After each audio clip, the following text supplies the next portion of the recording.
I love to kiss people in the neck, and I love to get kissed in the neck. It's. Oh shit! I didn't see you there. Yeah, ignore that. Kevin, we weren't supposed to be recording yet. You should have told me if we were doing something. I'd have everything set up. I'm just chilling right now. I know it is recording time, but you could at least been like, hey, heads up, not recording me in my own living room. But thanks, man. Thanks a lot. All right, YouTube. So today we've got a very important topic. We're going to be talking about a nuisance to our society. Today, I'm going to be telling you about cat girls. So you're probably wondering why I haven't made a video in a while, or you just really don't care. So I'm going to tell you anyways. I forgot to make any YouTube videos for like the past couple of months, and I wasn't busy at all. I could have easily made one. I just didn't have any good ideas for a video. Anyways, today's topic is going to be a largely requested one. Yes, the rumors are true. Me and T Hoodie are going to be scheduling an MMA fight, and we're going to be selling tickets at the Cleveland, Ohio parking lot, and food and drinks are going to be provided by my friend Paco. So for today's topic, I'm going to be talking about the new thing that the cool kids are talking about. And it's been a moral dilemma for quite a long time. Cat girls. So me being a weeb and many of my viewers being filthy degenerates, I can 100% tell that if a feral cat girl that you found behind the dumpster was in heat and presented to you, you guys would probably give it a shot. Now I'm not going to be taking a side for or against like human and cat girl relationships in this video, and honestly I don't care what a human and his cat girl do in the privacy of their own home. I just don't want it to be talked about in schools, and I don't want to have to see it on TV. But what I'm more curious about is how much cat and girl ratio should be put on these things, and how much cat girls is society going to allow. So let me get the first example. If I'm sitting on a couch with my friends and or family present and my girl comes over and snuggles up to me, no one's really going to care about it.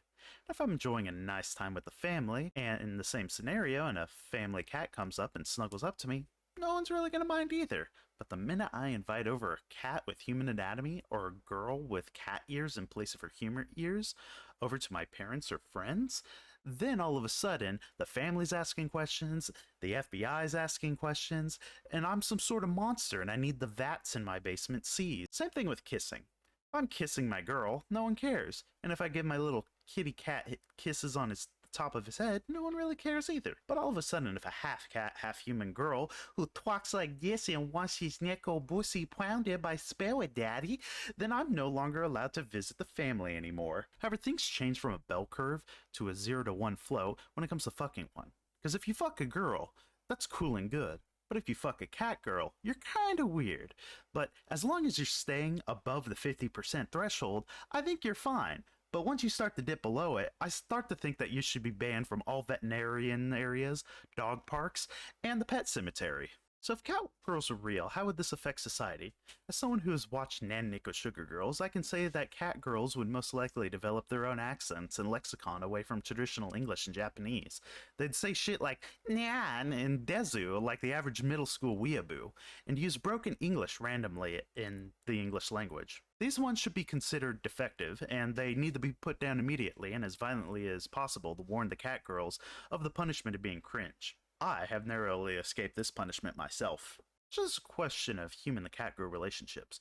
In America, there's a huge increase in incels. More and more men are living life without being able to get into a relationship, and are becoming increasingly frustrated by this effect. This is causing more and more young men to lash out against society, and it's causing a huge issue in socioeconomic factors. The solution, however, we either have to do one of three things. Either eliminate feminism, introduce sex robots into the common marketplace, or cat girls.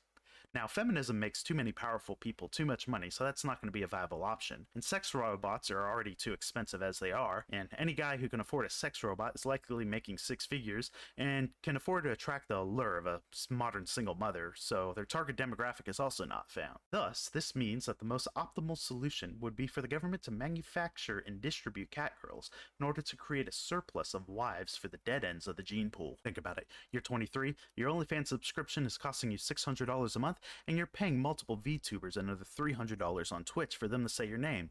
Girls in high school used to make fun of you, and you've never experienced your first quiz. And 23 is pretty old, so you're practically too late for you to find happiness with a real woman. A new government program is now announced, and you can spend a $50 deposit in order to have a cat girl be delivered to your $4,000 studio apartment, which you share with your 8 roommates. Once delivered, you no longer feel starved for the touch of a woman, and actually are able to focus on bettering your life, since you feel a strong feeling of shame by being morbidly obese Genshin Impact player that has not stepped outside for anything other than food or work in months. But now, there's an artificial woman replacement, whose only use in this world is to be a sin against God in order to replace your ever more alien feeling of affection between the sexes. And she wants walkies. Now you found yourself losing a lot of weight and getting into better shape, because feeding her Taco Bell every day gives her uncontrollable diarrhea, making changing her litter box a nightmare. And you now have to cook for the both of you. You're also constantly having to break up fights between her and the neighbor's cat girl, and you need to get better at not getting beat up in the process. And you have to wrestle your own cat girl every 2 weeks in order to get her to perform basic hygiene. Now you find yourself becoming more responsible after taking care of the modern American woman born after 1990. I mean, a cat girl. You're now more responsible in your daily chores and tasks. This responsibility winds up reflecting in your job, and you soon find yourself promoted, and you have more money than you know what to do with. Hell, even human women are starting to notice your improvement. Oh, Neko-chan, don't pick up that squirrel. Oh, shit! Oh, fuck! Holy shit. I should probably take you in to get your rabies shot, but I'm probably gonna forget. Alright, well, so the moral of the story is, at the end of the day, is that when it comes to cat girls, they're very unpredictable, but they'll sometimes change your life and improve you for the better. So if you really want to know whether you want to get a cat girl or not, I'm just gonna consult you from my own personal experience and explain why you would or would not want a cat girl. So, if you want to know more, visit www.rule34.com